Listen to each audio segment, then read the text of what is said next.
Good morning बच्चों, स्वागत है आपका अपनी केमिस्ट्री की क्लास में। हम लोग पढ़ रहे हैं चैप्टर 14 जैव अणु। ठीक है, जिसमें हमने स्टार्ट किया है प्रोटीनों की संरचना। ठीक है ना। प्रोटीन्स जब हमने स्टार्ट किए थे तो लास्ट वीडियो में मैंने आपको बताया था कि जो प्रोटीन्स होते हैं ये अल्फा अमीनो एसिड्स जो होते हैं उनके पॉलीमर्स होते हैं, यानी कि इनसे मिलकर बनते हैं। और इनमें कौन सा बॉन्ड पाया जाता है? इनमें पाया जाता है पेप्टाइड बॉन्ड। ठीक है, पेप्टाइड बॉन्ड से एमिनो एसिड्स आपस में जुड़ते चले जाते हैं और पॉलीपेप्टाइड चेन बनाते हैं। और इन पॉलीपेप्टाइड चेन्स में मैंने आपको बताया था कि जिनका मॉलिक्यूलर मास 10,000 तक का होता है वो तो एंजाइम बनते हैं, और जिनका मॉलिक्यूलर मास 10,000 से ज़्यादा हो जाता है वो प्रोटीन्स की सिंथेसिस करते हैं। ठीक है ना। अब एमिनो एसिड्स के बारे में हमने डिटेल देख लिया था कि ज्विटराइन क्या होते हैं, है ना, और इनको आइसोइलेक्ट्रिक पॉइंट क्या होता है, किस किस तरीके से हमने इनको क्लासीफाई किया था। अब इस वीडियो में हम देखेंगे कि ये अल्फा एमिनो एसिड्स किस तरीके से पेप्टाइड बॉन्ड बनाकर प्रोटीन्स की स्ट्रक्चर बनाते हैं। ठीक है ना। तो प्रोटीन्स की स्ट्रक्चर बनाने में देखो हमें सबसे पहले क्या समझना है कि प्रोटीन की जो स्ट्रक्चर होती है वो 4 तरीके की होती है। ठीक है ना। 4 तरीके की हुई, इनका मतलब क्या हुआ? पहली को कहलाती है प्राइमरी स्ट्रक्चर यानी कि प्राथमिक संरचना। ठीक है ना। दूसरी कहलाती है सेकेंडरी स्ट्रक्चर, सेकेंडरी का मतलब द्वितीयक संरचना। फिर होती है टर्शरी स्ट्रक्चर यानी कि तृतीयक संरचना, और लास्ट होती है क्वाटरनरी स्ट्रक्चर यानी कि चतुष्क संरचना। ठीक है ना। ये 4 तरह की संरचना होती है। और 4 तरह की संरचना का मतलब क्या है देखो पहले हम मोटे तौर पर समझते हैं। ठीक है, ये मानिए कि प्राथमिक संरचना में सबसे पहले जो एमिनो एसिड्स होते हैं वो आपस में एक चेन बनाते हैं। ठीक है, मान लीजिए ये एक एमिनो एसिड है, ये एमिनो एसिड, ये दूसरा एमिनो एसिड, ये तीसरा एमिनो एसिड। इन एमिनो एसिड्स ने आपस में क्या किया है? अपने बीच में कौन सा बॉन्ड बनाया है? पेप्टाइड बॉन्ड बनाया है। और पेप्टाइड बॉन्ड बनाकर ये आपस में लीनियरली अरेंज हो गए हैं और एक पॉलीमर चेन स्ट्रक्चर बना ली है। ठीक है ना। इस चेन स्ट्रक्चर को हम क्या कहेंगे? अब इसको कहेंगे हम पॉलीपेप्टाइड। ठीक है ना। एमिनो एसिड्स आपस में पेप्टाइड बॉन्ड बनाकर एक पॉलीपेप्टाइड चेन बना रहे हैं। इस पॉलीपेप्टाइड चेन में क्या होता है कि जो एमिनो एसिड्स होते हैं, अल्फा एमिनो एसिड्स होते हैं, उनका एक विशिष्ट क्रम पाया जाता है। एक स्पेसिफिक ऑर्डर में ही एमिनो एसिड्स इसमें जुड़े हुए होते हैं। ऐसा नहीं होता कि कोई सा भी एमिनो एसिड कहीं भी आकर अटैच हो जाए। इस विशिष्ट क्रम वाली इस पॉलीमर स्ट्रक्चर को, यानी जो लीनियर स्ट्रक्चर है, रेखीय संरचना है, जिसमें अल्फा एमिनो एसिड्स आपस में एक निश्चित क्रम में जुड़े हुए हैं, इस संरचना को ही हम क्या कहते हैं? प्राइमरी यानी कि प्राथमिक संरचना कहते हैं। समझ में आ गया? अल्फा एमिनो एसिड्स के एक विशिष्ट क्रम में जुड़ने से बनी हुई श्रृंखला को ही हम प्राइमरी स्ट्रक्चर कहते हैं। इस प्राइमरी स्ट्रक्चर को हम एज्यूम करते हैं कि जस्ट लाइक अ वायर, यानी कि तार की तरह है ये संरचना। इसमें एमिनो एसिड्स आपस में लीनियरली अटैच्ड है। ठीक है ना। अब क्या होगा? ये तो एक प्राइमरी स्ट्रक्चर हो गई। इस प्राइमरी स्ट्रक्चर में अब क्या होगा? पेप्टाइड बॉन्ड प्रेजेंट है। अब पेप्टाइड बॉन्ड का मतलब क्या होता है? पेप्टाइड बॉन्ड का मतलब होता है ये, है ना। इस पेप्टाइड बॉन्ड में ऑक्सीजन और हाइड्रोजन नाइट्रोजन प्रेजेंट है, यानी कि ऑक्सीजन और नाइट्रोजन ये 2 एलिमेंट ऐसे हैं जो हाइड्रोजन बंधन कर सकते हैं। ठीक है, और हाइड्रोजन इसमें है ये बंधन करने के लिए। तो इनमें क्या होता है? इस प्राइमरी स्ट्रक्चर में इनके बीच में हाइड्रोजन बंधन होता है, और हाइड्रोजन बंधन होने से ये स्प्रिंग जैसी, यानी कि इस तरह से कॉइल्ड स्ट्रक्चर बना लेती है। ठीक है ना। पहले ये वायर था, ये थी प्राइमरी स्ट्रक्चर। ठीक है ना। फर्स्ट प्राइमरी स्ट्रक्चर थी, फिर ये प्राइमरी स्ट्रक्चर अब कन्वर्ट हो गई सेकेंडरी स्ट्रक्चर में। क्यों हुई? क्योंकि इनके बीच में हाइड्रोजन बंधन हो गया, या कभी कभी डाइसल्फाइड बॉन्ड होते हैं, यानी 2 सल्फर आपस में 2 चेन्स को या 2 फंक्शनल ग्रुप्स को आपस में अटैच कर देती हैं। इनकी वजह से ये इस तरह से कॉइल्ड हो जाते हैं, या ये इस तरह से शीटेड भी हो जाते हैं लहरदार संरचना में, परस्पर हाइड्रोजन बंधन द्वारा या डाइसल्फाइड बंधन द्वारा इस तरह से लहरी आधार यानी प्लेटेड स्ट्रक्चर बना लेते हैं। ये दोनों ही संरचनाएं मिलकर कहलाती हैं सेकेंडरी स्ट्रक्चर। ठीक है। इस सेकेंडरी स्ट्रक्चर में अगर ये इस तरह से कॉइल्ड वे में स्ट्रक्चर बनाता है तो इसको कहते हैं हम अल्फा हेलिक्स स्ट्रक्चर। और अगर इस तरीके से संरचना बनाता है तो इसको बोलते हैं बीटा प्लेटेड स्ट्रक्चर बनती है। ठीक है ना। अल्फा, ये दोनों ही सेकेंडरी स्ट्रक्चर कहलाती हैं। अब क्या होगा? इन सेकेंडरी स्ट्रक्चर्स में जो ये बॉन्ड्स हैं, पेप्टाइड बॉन्ड्स हैं, और भी पास पास आ जाते हैं, तो ये स्ट्रक्चर और भी ज़्यादा कॉइल्ड हो जाती है। और इस तरीके से कॉइल्ड हो जाती है, मान लीजिए कॉइल थी, ये स्प्रिंग थी, ये स्प्रिंग और भी गोल गोल गोल गोल इस तरीके से घूम गई। ठीक है ना। इस तरीके से जब ये घूम जाती है तो इस स्ट्रक्चर को हम क्या कहते हैं, इसको कहते हैं तृतीयक यानी कि टर्शरी स्ट्रक्चर। इस टर्शरी स्ट्रक्चर की विशेषता क्या होती है कि इसमें लूप्स एंड फोल्ड्स बन जाते हैं। Loops and folds, loops and folds का मतलब क्या हुआ है कि जब ये इस तरह से जो सेकेंडरी स्ट्रक्चर थी ये इस तरह से यहाँ घूमी है, ठीक है ना, तो ये घूमे, ये वाला जो घूम बना है, ये वाला जो मोड़ बना है, इसी को हम कहते हैं फोल्ड। और जब ये स्ट्रक्चर पूरी गोल गोल घूम के इसने इस तरह से आपस में इसको लॉक कर लिया, यानी कि स्ट्रक्चर बन गई, गोल सी संरचना बन गई, फंदे जैसी संरचना बन गई, इसको हम कहते हैं लूप। ठीक है, लूप एंड फोल्ड्स बन जाते हैं। ठीक है, बिल्कुल इस तरह से मानो कि एक तार था, तार को हमने स्प्रिंग बना दिया, स्प्रिंग को हमने गोल गोल घुमा दिया, तो टर्शरी स्ट्रक्चर बन गई। अब इस स्प्रिंग को या ऐसी ही 2-3 स्प्रिंग्स को हम आपस में मिलाकर अगर दबा दें, प्रेशराइज कर दें, तो ये क्या होगा, आपस में उलझ जाएंगी और दब जाएंगी। उस उलझी हुई और दबी हुई संरचना को हम क्या कहते हैं, क्वाटरनरी यानी कि चतुष्क संरचना कहते हैं। इसमें क्या होगा, ये स्प्रिंग अभी दूर दूर सी नजर आ रही है, जब तक चतुष्क संरचना बनाएगी तो आपस में इस तरीके से बिल्कुल उलझकर इस तरीके से हो जाती हैं और लगभग गोल गोल सी संरचना बन जाती है और हमें गोलाकार प्रोटीन मिलती हैं। ठीक है ना। तो इस तरीके से जो प्रोटीनों की स्ट्रक्चर होती है 4 तरह की होती है, प्राइमरी, सेकेंडरी 2 तरह की हो सकती है, तृतीयक और चतुष्क। ठीक है, मुख्य जो भूमिका होती है वो प्राथमिक संरचना की यानी प्राइमरी स्ट्रक्चर की ही होती है। प्राइमरी स्ट्रक्चर में बार बार हाइड्रोजन बंधन होने या डाइसल्फाइड बंधन होने या आयनिक बंध होने या वांडरवाल आकर्षण बलों के कारण ये संरचना और भी अंतर्ग्रथित या इंटीग्रेटेड होती चली जाती है, जिससे एक एक करके द्वितीयक, तृतीयक और चतुष्क संरचनाओं का निर्माण होता है। ठीक है ना, देखते हैं।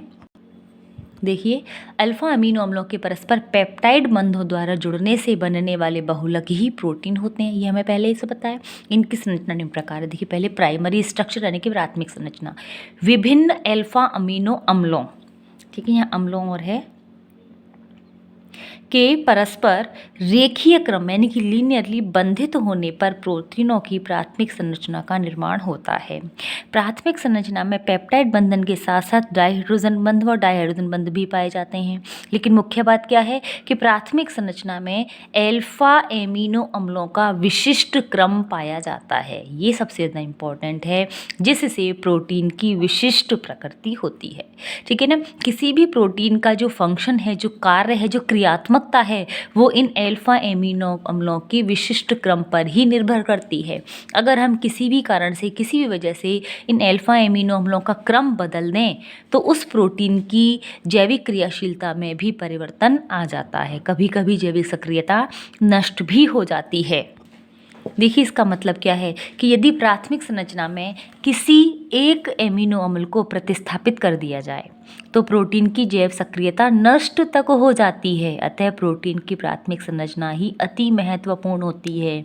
जैसे एग्जाम्पल लेते हैं हम कि हीमोग्लोबिन में ग्लूटामिक अम्ल, जिसको GLU किस तरह लिखते हैं कि स्थान पर अगर वैलिन यानी कि VAL आ जाए तो हीमोग्लोबिन की जैव सक्रियता नष्ट हो जाती है। ठीक है, तथा सिकल सेल एनीमिया नामक रोग हो जाता है। हीमोग्लोबिन की जैव सक्रियता नष्ट हो जाने का मतलब क्या हुआ कि हीमोग्लोबिन का काम कार्य होता है, हीमोग्लोबिन का काम होता है ऑक्सीजन को ट्रांसपोर्ट करना। जब इसमें कहीं भी एक जगह पर ग्लूटामिन की जगह पर वैलिन आ जाएगा तो ये हीमोग्लोबिन ऑक्सीजन का ट्रांसपोर्टेज कम कर देगा, यानी बॉडी में ऑक्सीजन की कमी हो जाएगी। ऑक्सीजन की कमी होने को ही हम ये कह देते हैं कि ब्लड जब ऑक्सीजन को ट्रांसपोर्ट नहीं कर पा रहा है, इसका मतलब ब्लड की कमी हो गई। रक्ताल्पता को ही हम क्या कहते हैं, अनीमिया कहते हैं। तो इस तरह से जब ग्लूटामिक की एसिड की जगह वैलिन आ जाता है तो उसे सिकल सेल एनीमिया कहते हैं। देखिए, ये नॉर्मल हीमोग्लोबिन होता है जिसका में क्रम होता है वैलिन, हिस्टिडीन, ल्यूसिन, थ्रियोनिन, प्रोएलानिन, ग्लूटामिन और लाइसिन। और सिकल सेल एनीमिया में क्या होगा, इस ग्लूटामिन की जगह पर आ जाएगा वैलिन। ये डिफेक्टेड हो गया। डिफेक्टेड होते ही अब बॉडी में क्या होगा, एक रोग हो जाएगा, एक डिजीज़ हो जाएगी जिसका नाम होता है सिकल सेल एनीमिया। ठीक है, समझ में आ गया। मेन बात क्या है कि प्राथमिक संरचना में अल्फा एमिनो एसिड्स का एक विशिष्ट क्रम पाया जाना निश्चित है। ये विशिष्ट क्रम ही उस प्रोटीन की विशिष्ट प्रकृति को और उसकी क्रियात्मकता को तय करता है। ठीक है, अब देखते हैं हम द्वितीयक संरचना के बारे में। इस संरचना की जानकारी सबसे पहले दी थी पॉलिंग तथा कोरे ने। ठीक है, और यह संरचना प्रत्यास्थ होती, इलास्टिसिटी आ जाती है। ठीक है, क्यों आएगी, जैसे मैंने बताया था ना आपको कि तार था उसको स्प्रिंग बना दिए, स्प्रिंग में इलास्टिसिटी होती है, खींचो तो खिंच जाती है, छोड़ो तो वापस इकट्ठी हो जाती है और यह सभी रेशेदार प्रोटीनों में पाई जाती है। इसमें पेप्टाइड बंध के C डबल बॉन्ड O तथा NH समूहों के मध्य H बंधन होता है। यह द्वितीयक संरचना दो प्रकार की होती है, ठीक है। पहली होती है अल्फा हेलिक्स संरचना। अल्फा हेलिक्स संरचना में मैंने आपको बताया था जैसे कि ये एक तार था और ये तार जो है इस तरह से कुंडली नुमानी की स्प्रिंग के रूप में बंधित हो जाता है और इस स्प्रिंग के रूप में बंधित होने का कारण क्या होता है, हाइड्रोजन बंधन और डाइसल्फाइड बंधन, ठीक है। तो इस संरचना में प्रोटीन की प्राथमिक संरचना में H बंधन के कारण कुंडलन हो जाता है, यानी कि हेलिकल स्ट्रक्चर बन जाती है स्प्रिंग नुमा, अतः यह कुंडली नुमा संरचना होती है। ये प्रोटीन लचीले होते हैं अतः आसानी से खींचे जा सकते हैं, ठीक है ना। दूसरी होती है बीटा संरचना, ठीक है। इस संरचना में क्या होता है कि प्राथमिक संरचना एक के ऊपर एक H बंधन द्वारा संयुक्त होकर परतदार संरचना बनाती हैं, ठीक है। जैसे देखो मैंने इसमें बताया था कि एक के ऊपर एक इस तरह से परतें बना लेती हैं और उनके बीच में हाइड्रोजन बंधन हो जाता है, ठीक है ना। तो ये इसमें H बंधन के अलावा डाइसल्फाइड बंध भी पाए जाते हैं और इस संरचना के कारण प्रोटीन मुलायम हो जाते हैं, ठीक है। देखो जैसे देखो इस स्ट्रक्चर को मैंने ऊपर डायग्राम से समझाया है कि यहाँ ये देखो ये इस तरीके से जब हेलिकल स्ट्रक्चर बना लेंगे यानी कि स्प्रिंग नुमा स्ट्रक्चर बनाएंगे, देखो हाइड्रोजन बंधन कैसे हो रहा है, ये ऊपर वाला CONH बंध और नीचे वाला CONH बंध के बीच में ये हाइड्रोजन बंधन हो गया, ठीक है। यहाँ पर इन दोनों के बीच में देखो ये हाइड्रोजन बंधन हो रहा है, यहाँ इन दोनों के बीच में हाइड्रोजन बंधन हो रहा है, ये ऊपर वाले CO के साथ हाइड्रोजन बंधन कर लेगा। तो इस तरीके से हाइड्रोजन बंधन के कारण ये एक स्प्रिंग के जैसे स्ट्रक्चर बना लेती हैं, इसी को हम अल्फा हेलिक्स स्ट्रक्चर कहते हैं। बीटा परतदार संरचना में ये है एक पॉलीपेप्टाइड चेन, ये दूसरी पॉलीपेप्टाइड चेन, यानी कि प्राथमिक श्रृंखला है, प्राथमिक संरचना है और उनके बीच में ये देखिए हाइड्रोजन बंधन हो रहा है, ये C डबल बॉन्ड O और NH, इसको O का नीचे NH के साथ हाइड्रोजन बंधन हो रहा है और इस O का नीचे वाले NH के साथ हाइड्रोजन बंधन हो रहा है, इसलिए जगह जगह पर ये हाइड्रोजन बंधन के द्वारा आपस में बंधित रहती हैं, ठीक है ना। ये होती है सेकेंडरी स्ट्रक्चर, यानी द्वितीयक संरचना ऐसी भी हो सकती है और ऐसी भी हो सकती है। इन दोनों की विशेष बात आपको याद रखनी है कि इनकी वजह से जो प्रोटीन होती हैं ये इलास्टिक यानी कि प्रत्यास्थ हो जाती हैं। रेशेदार प्रोटीनों में ये संरचना हमेशा पाई जाती है और इन संरचनाओं के कारण ही प्रोटीन मुलायम और नरम प्रकार की भी हो जाती हैं, ठीक है ना। इसके बाद नेक्स्ट संरचना होती है तृतीयक संरचना। तृतीयक संरचना में क्या होता है, तृतीयक संरचना में प्रोटीन की द्वितीयक संरचना और अधिक H बंधन हो जाने के कारण इसमें अनेक लूप्स एंड फोल्ड्स बन जाते हैं, ठीक है। मैंने आपको बताया था ना इस तरीके से कि ये जो सेकेंडरी स्ट्रक्चर थी ये आपस में लूप्स और फोल्ड्स का निर्माण करती है, जहाँ से मुड़ती है उसको तो फोल्ड कहते हैं और जो पूरा एक फंदा सा यानी सर्किल बन जाता है उसे हम लूप कहते हैं, ठीक है। क्या कारण है इसका भी, हाइड्रोजन बंधन होने के कारण, ठीक है। तथा यह त्रिविमीय संरचना में बदल जाती है, यही तृतीयक संरचना होती है। प्रोटीन की तृतीयक संरचना में पॉलीपेप्टाइड श्रृंखलाएं गुच्छित होकर यानी कि कलेक्ट होकर एक निश्चित संघनन आकृति में व्यवस्थित हो जाती हैं तथा प्रोटीन के अणु के आकार का निर्धारण करती हैं, ठीक है ना। तृतीयक संरचना की दो विशेषताएं आपको याद रखनी है कि एक तो इनमें लूप्स और फोल्ड्स पाए जाते हैं और इन लूप्स और फोल्ड के बनने के कारण ये बहुत गुच्छित हो जाती हैं और इसी से रेशे या गोलाकार प्रोटीनों का निर्माण होता है, यानी कि ये पता चलता है कि प्रोटीन रेशेदार होगी या गोलाकार होगी, ठीक है ना। ये प्राथमिक द्वितीयक और तृतीयक संरचना हर प्रकार के प्रोटीन में पाई जाती हैं, चाहे वो रेशेदार हो चाहे वो गोलाकार हो, ठीक है। लेकिन चतुष्क संरचना कुछ श्रृंखलाओं में ही या कुछ प्रोटीनों में ही पाई जाती है, ठीक है ना। दो या अधिक पॉलीपेप्टाइड श्रृंखलाओं के मध्य H बंधन या विद्युत संयोजी आकर्षण बल या वांडरवाल आकर्षण बल उत्पन्न होने के कारण प्रोटीन की चतुष्क संरचना का निर्माण होता है, ठीक है ना। और ये संरचना हीमोग्लोबिन का उदाहरण लें तो हीमोग्लोबिन में चारों तरह की संरचना पाई जाती है। देखो इसको फिर से मैंने यहाँ आपको डायग्राम बना के समझाने की कोशिश की है कि प्राथमिक संरचना है। इस प्राथमिक संरचना में एमिनो अम्ल एक निश्चित या विशिष्ट क्रम में बंधित है, ठीक है। इससे द्वितीयक संरचना बन गई, ये तो बन गई कुंडली नुमा अल्फा हेलिक्स और ये बन गई बीटा परतदार, दोनों में से कोई सी भी बन सकती है। फिर ये स्प्रिंग की नुमा, ये तो बना लिया इसने, यहाँ से तो बन रही है, इससे जहाँ से मुड़ती है वहाँ तो बनता है फोल्ड और ये पूरा बन गया लूप, ठीक है ना। और यहाँ ये जब दो या दो से अधिक प्रकार की पॉलीपेप्टाइड श्रृंखलाएं आपस में मिक्सअप हो गई तो उसके बन गई चतुष्क संरचना, ठीक है। इस तरीके से ये होती है प्रोटीन की संरचना, ठीक है। और जब भी प्रोटीन खराब होती है यानी कि प्रोटीन का विकृतीकरण होता है या प्रोटीन नष्ट होती है तो उसकी द्वितीयक तृतीयक और चतुष्क संरचनाएं तो नष्ट हो जाती हैं, लेकिन प्राथमिक संरचना नष्ट नहीं होती, क्योंकि प्रोटीन का मुख्य क्रियात्मकता उसकी प्राथमिक संरचना में उपस्थित अल्फा एमिनो का विशिष्ट क्रम ही होता है। क्लियर? आपको समझ में आ गई होगी प्राथमिक संरचना, द्वितीयक संरचना, तृतीयक संरचना और चतुष्क संरचना। फिर से बता रही हूँ कि प्राथमिक, द्वितीयक, तृतीयक संरचना सभी प्रकार के प्रोटीनों में पाई जाती है, लेकिन चतुष्क संरचना कुछ प्रोटीन्स में ही पाई जाती है। अब हम देखते हैं प्रोटीनों का विकृतीकरण यानी कि डीनेचरेशन ऑफ प्रोटीन्स। ठीक है, बहुत इंपॉर्टेंट क्वेश्चन है, ये भी बहुत ज़्यादा पूछा जाता है। What do you mean by denaturation of proteins, यानी कि प्रोटीनों के विकृतीकरण से आप क्या समझते हो। ठीक है ना, तो देखो क्या होता है कि जब प्रोटीनों को गर्म किया जाता है या इसमें अम्ल या क्षार मिलाया जाता है तो ये नष्ट या विकृत हो जाती हैं और इनकी जैविक सक्रियता भी नष्ट हो जाती है। इस प्रक्रिया को ही प्रोटीनों का विकृतीकरण कहते हैं। ठीक है ना, जब भी प्रोटीन को गर्म किया जाता है या उसमें कोई विद्युत अपघट्य यानी कि अम्ल या क्षार मिलाया जाता है तो ये नष्ट हो जाती है, इनकी जैविक सक्रियता नष्ट हो जाती है। ठीक है ना, प्रोटीनों के विकृतीकरण के दौरान द्वितीयक तथा तृतीयक संरचना नष्ट हो जाती हैं। चतुष्क होगी तो चतुष्क भी नष्ट हो जाएगी, लेकिन इनकी प्राथमिक संरचना पर कोई प्रभाव नहीं पड़ता। अभी बताया था मैंने आपको कि किसी भी प्रोटीन की प्रकारात्मकता या फंक्शनैलिटी जो होती है वो प्राथमिक संरचना के कारण होती है। तो जब विकृतीकरण होता है तो भी द्वितीयक, तृतीयक, चतुष्क संरचनाएं नष्ट हो जाती हैं, लेकिन प्राथमिक संरचना नष्ट नहीं होती। क्यों होता है ऐसा? क्योंकि जो प्राथमिक संरचना से बनने वाली द्वितीयक, तृतीयक, चतुष्क संरचनाएं होती हैं उनमें मुख्य रूप से हाइड्रोजन बंधन या डाइसल्फाइड बंध या वन वाल्ट आकर्षण पाए जाते हैं, जो गर्म करने पर या अम्ल या क्षार मिलाने पर टूट जाते हैं।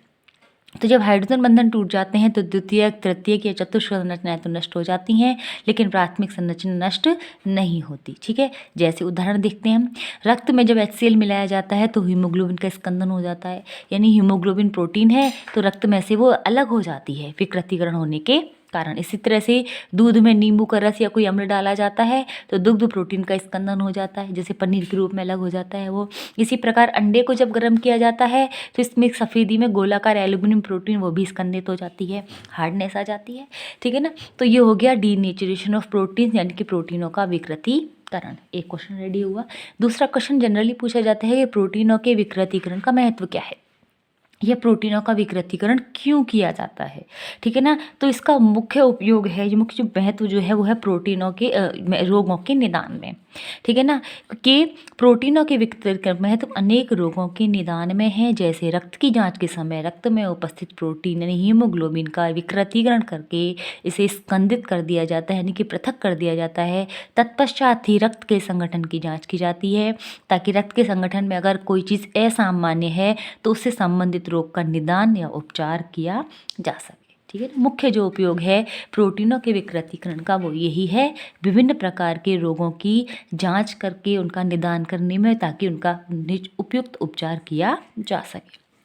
ठीक है, अब हम देखते हैं प्रोटीनों का टेस्ट कैसे करेंगे। देखिए 3 टेस्ट हैं जो लैब में भी करते हैं हम और आसानी से किए जाते हैं। ठीक है ना, पहला होता है बायोरेट टेस्ट, ये दूध के परीक्षण में भी काम में लिया जाता है। बायोरेट टेस्ट में क्या करते हैं, जो भी प्रोटीन का जलीय विलयन है उसमें पहले 10% NaOH मिलाते हैं और गर्म करते हैं। ठीक है, 10% NaOH मिलाकर गर्म करने पर जैसे ही उसमें CuSO4 डाला जाता है तुरंत भूरे बैंगनी रंग का विलयन प्राप्त होता है, जो ये प्रदर्शित करता है कि दिए गए विलयन में प्रोटीन उपस्थित है। इसको कहते हैं बायोरेट टेस्ट, क्योंकि यहाँ बायोरेट बनता है। ठीक है, दूसरा होता है ज़ैंथोप्रोटिक टेस्ट।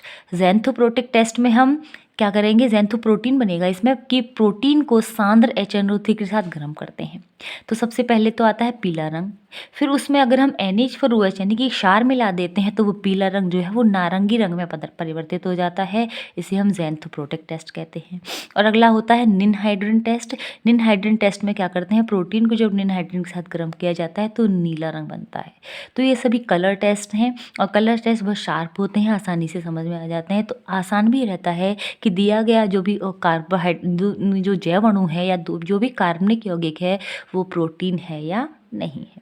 ठीक है ना, इस तरीके से हम प्रोटीन की स्ट्रक्चर समझ चुके हैं, प्रोटीन का फंक्शन समझ चुके हैं और प्रोटीन का टेस्ट भी समझ चुके हैं। ठीक है ना, ओके, थैंक यू।